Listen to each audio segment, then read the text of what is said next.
Welcome to Africadeo, the educational platform dedicated to the full history of Africa. Here, every story reveals a truth, every image revives a memory, and every episode takes you deep into the civilizations that shaped humanity. Get ready to discover Africa like never before.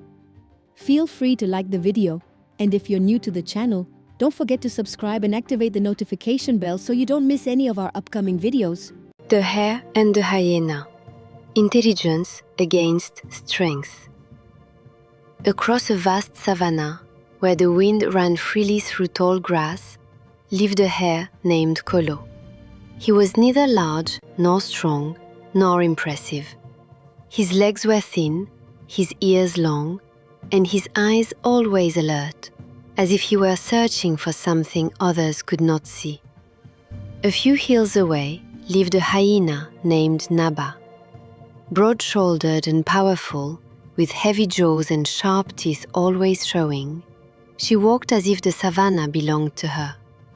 At night, her laughter echoed across the land, dry, broken laughter that made the young tremble. Many believed that laugh was courage. In truth, it often hid fear, and reminded others that she could bite. In this savannah, the animals had learned one rule. When Naba wanted something, she took it. And when she could not take it, she broke it. One morning, as the sun rose like a burning stone, the animals gathered beneath a large tree. The dry season had stretched on, the earth cracked, and the river had grown thin.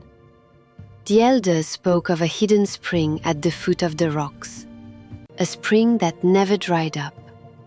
But reaching it required cooperation, and using it required restraint. The old tortoise, who rarely spoke, said that day, "This water belongs to all. If we fight, we all die. If we share, we all live." The animals nodded. Even the lion lowered his head. Even the buffalo stamped calmly. All of them, except Naba the hyena. Naba laughed. "Belongs to all," she repeated.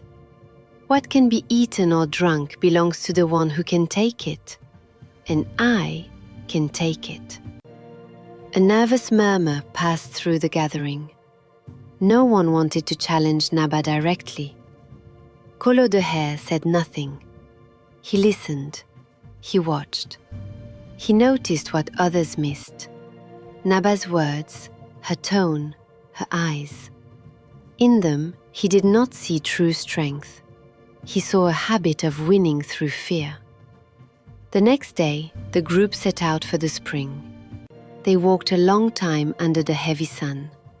Heat clung to their fur, dust filled their noses, and every step drained their energy. At last, they reached the rocks.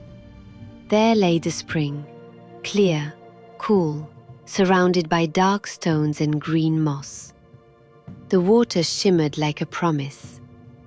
Before the tortoise could speak, Naba leapt forward and planted her paws in the water. "Step back," she growled. "I drink first, then we'll see." The lion straightened, uncertain. The buffalo stomped. But no one wanted a fight beside the only source of water. Naba drank. Long. Too long. Then she lifted her head and said, "Today, I keep the spring. If you want water, you'll give me something. Food. A service. Part of your reserves." The savannah seemed to tighten. The animals were exhausted, thirsty, and fear spread like shadow. Then Kolo the hare stepped forward calmly.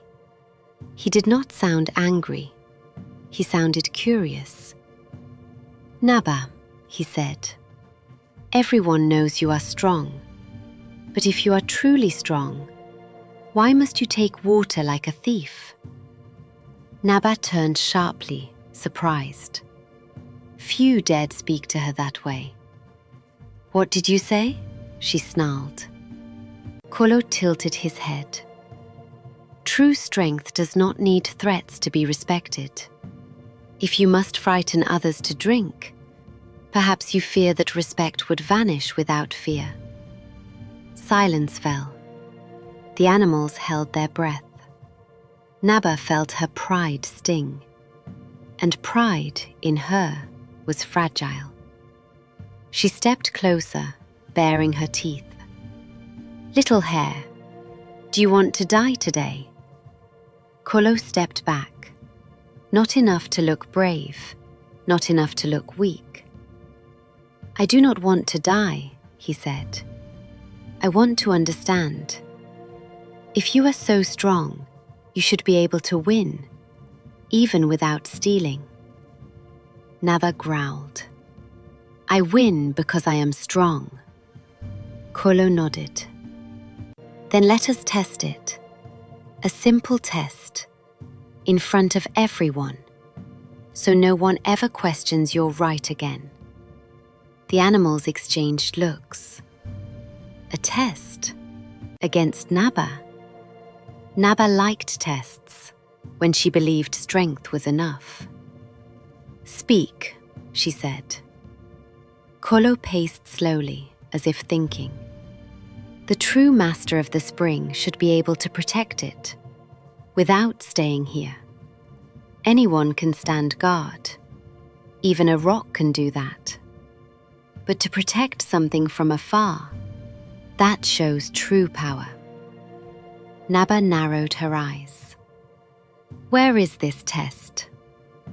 Kolo pointed toward the hills. "Behind those rocks stands a dead tree struck by lightning. I will go there and return. While I'm gone, you stay here. Do not move. If you leave the spring, you prove you cannot control your own impatience." The animals did not fully understand, but they sensed a trap being woven. Naba laughed.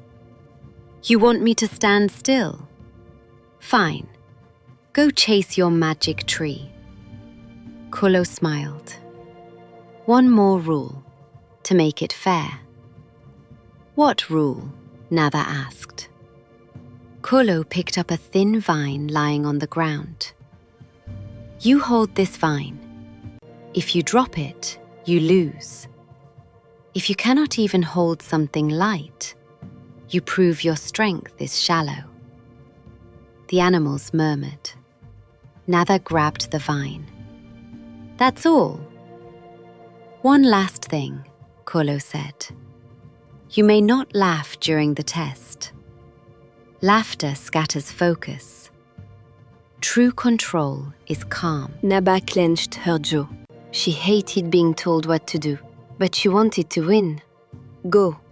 Kolo ran off, fast, but not too fast. Once out of sight, he slowed, smiled, and took another path that led behind the spring, where the rocks created echoes. He took a deep breath and imitated the lion's voice. "Naba!" The hyena jumped. Her laughter tried to escape, but she held the vine tighter. Kolo changed voice, now the buffalo. "Naba, the savannah knows you steal water." Naba trembled with rage, but stayed still. Then Kolo spoke softly, like the tortoise. "Naba, true strength is control. Hold steady."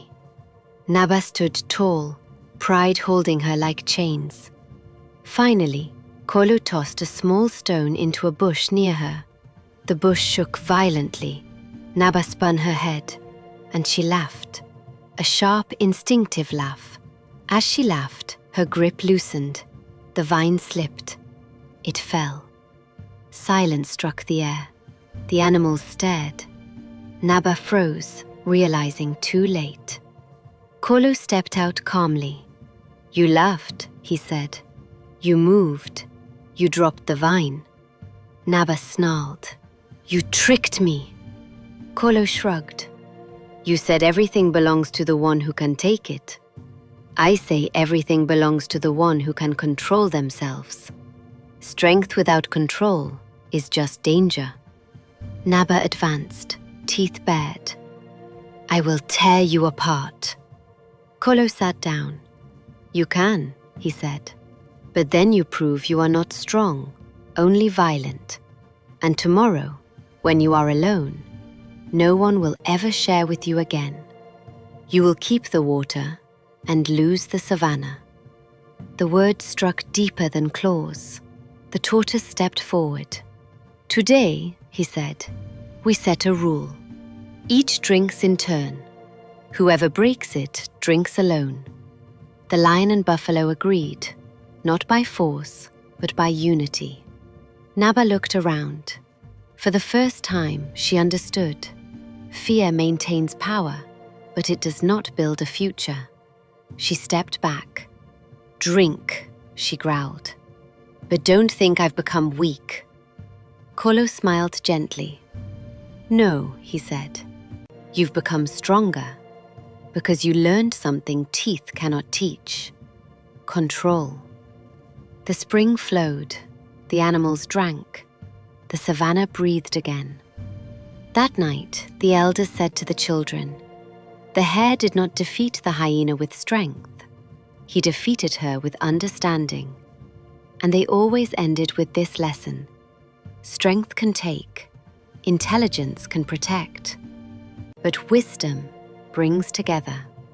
For the true winner is not the one who bites, but the one who understands. Give us your thoughts in the comments, and if you enjoyed this video, don't forget to like, subscribe, and activate the notification bell so you don't miss any of our upcoming content. See you soon for another extraordinary episode.